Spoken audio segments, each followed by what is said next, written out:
Percentage के इस concept पे एग्जाम में बहुत सारे सवाल पूछे जाते हैं, जहां पर किसी आय को अलग अलग चीजों में खर्च करते हैं और कुछ पैसा बचा हुआ बता देते हैं, आय निकालना होता है। कभी कभी आय दे देते हैं और बचा हुआ पैसा निकालना होता है। ध्यान से समझिएगा इस सवाल को एक लाइन में कैसे सॉल्व करेंगे। देखो, सबसे पहले जैसे इस सवाल में अगर आय निकालनी है तो मैं आय को मान लेता हूं कितनी है, x है, और जैसे आगे देखोगे तो वैसे ही सवाल सॉल्व होता हुआ चला जाएगा।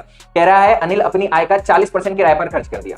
अगर कोई भाग है उसका 40% खर्चा कर दिया तो कितना बचा है, 60%। हमको क्या दिया, कितना पैसा बचाना है, तो हम बचत निकालते हुए चलेंगे। 60% बचा, 60% का मतलब कितना हो गया, 3/5। अभी हमारे पास में खत्म होने के बाद में कितना पैसा बचा हुआ है, कह रहा है। और शेष आय का मतलब वही है जो खर्चा कर दिया उसके बाद जो बच गया, बचत का 40% दवाओं पर खर्चा कर दिया, फिर से इसका 40% खर्चा कर दिया तो कितना बच गया, 60%। मतलब फिर से इसका कितना बच गया, 3/5 बच गया। और यही हमारे पास में क्या हो जाएगा, फाइनल बचत हो जाएगा। और इसी का मान सवाल में दे रहा है किसके बराबर है, 7200 के बराबर है। बस इसको 7200 के बराबर करेंगे, वैसे हमारा आंसर आ जाएगा। 3 3 का 9, 9 से भाग करेंगे कितनी बार जाएगा, 8 बार जाएगा। और 25 गुणे 8 करेंगे कितना हो जाएगा, 200 हो जाएगा। तो 200 और उसके बाद में 2 0 और मतलब आंसर हमारा कितना आ जाएगा, 20,000। कॉन्सेप्ट कैसा लगा कमेंट करके जरूर बताएं।